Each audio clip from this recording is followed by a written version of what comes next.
Hey guys, I'm the Thoughtful Beast, aka Trixi, and today we are continuing a conversation about should statements. So the last video I came out with was about should statements as a cognitive distortion. And should statements are statements with should, must, ought to, those kind of things like, I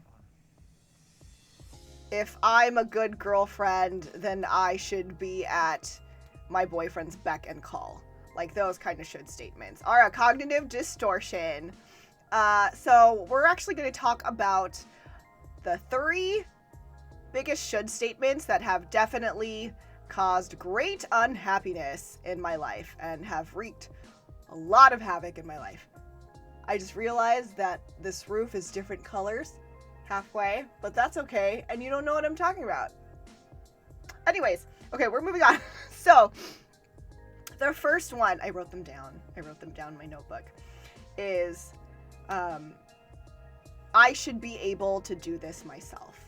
So this is very much pertaining to me having a mental illness. For the longest time, I thought I should be able to do this myself. If I did this through my childhood, if I got through my childhood by myself, if I took care of it for that long, then I should be able to fix this on my own. That kind of thinking kept me from getting professional help and reaching out, and it definitely made my mental health worse for a really, really, really, really, really long time. I finally,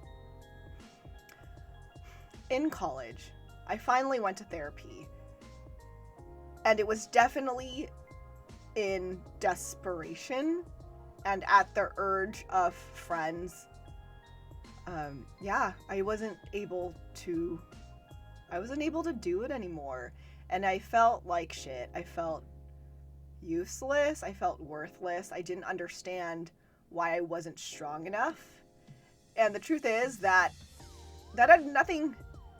My strength had nothing to do with my inability to handle my mental illness on my own. And if anything, reaching out for help was the strong and smart thing to do, right? Like if I had a brain tumor, it'd be like, no questions asked. It's like, yeah, dude, go to a neurologist. Get the brain tumor looked at and removed. But when it's with mental illness, it feels so intangible, and it feels so part of yourself and your personality or your soul or whatever, that you feel like, no, this is like a me thing, and and I should be able to fix this, like, and I know me best. And those are like true statements, but also, convoluted with the fact that my denial about how bad it was, and the fact that, mental illness is an actual illness. So I did need help. So, yeah. So, to all my friends out there who are just like, I should be able to do this by myself. You don't have to. I'm not going to say that you can't. I definitely didn't. But the thing is that when you get professional help, if you take meds and stuff, you're still doing the work by yourself. No one can make you take your meds. No one can make you go to therapy. Even though you are getting help and support, you are doing this, and it is you. It is you in charge of your mental health. Next, I should. So, the next I should statement that I believed for a very long time, and it definitely wreaked havoc in my life. Here's a blonde hair from my wig. Is that I should help you. So I have a savior's complex, which we will leave for another set of videos.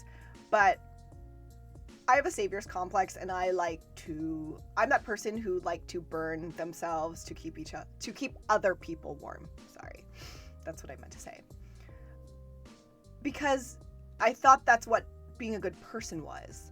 And I saw that people needed me to step up, like at a young age, and handle some shit that I shouldn't have been in charge of. So I did, because I was good at it. I was good at taking care of people.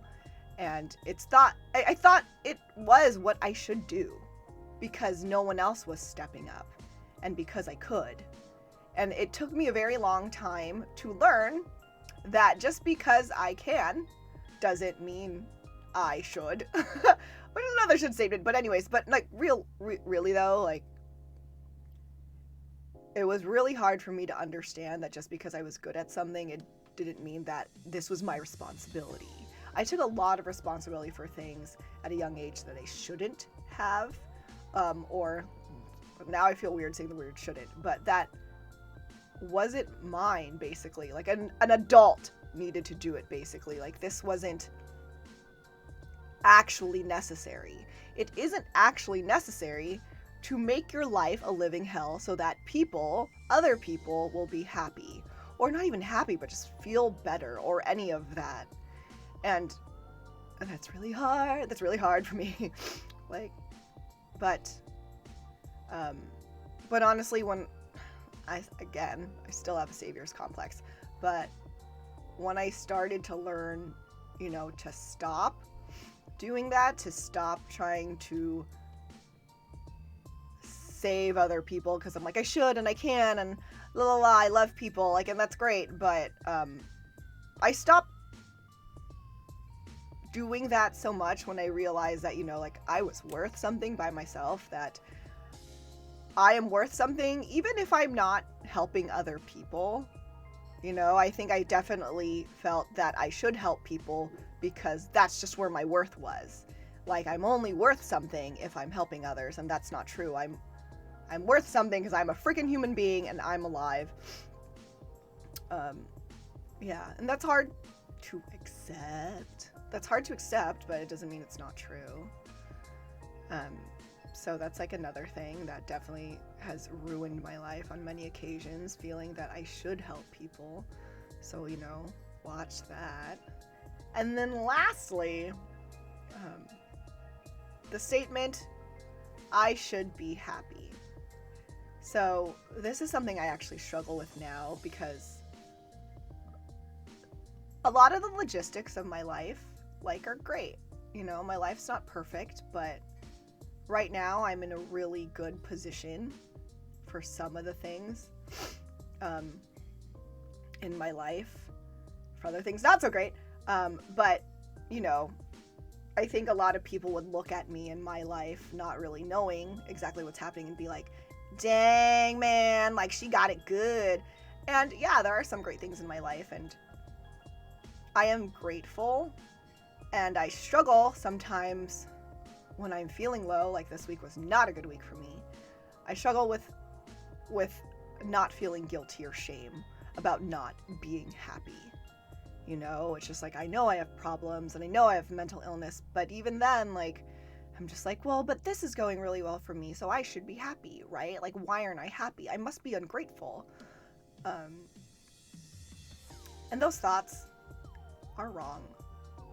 I can be grateful and I can be unhappy because there are things in my life that are messing me up. My PTSD this week, awful. Quite awful. There was a lot of not getting out of bed. There was a lot of crying. There was a lot of no motivation. And I think I might feel this guilt more and that I should be happy and all that because, like, I am in recovery. Like, I'm not severely mentally ill, and that, me not getting up in the morning and stuff like that has not lasted months,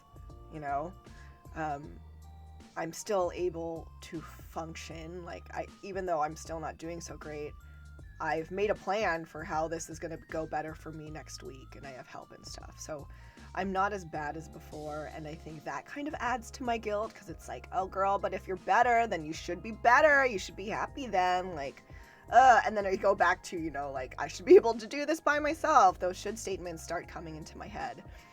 And they're hard to fight.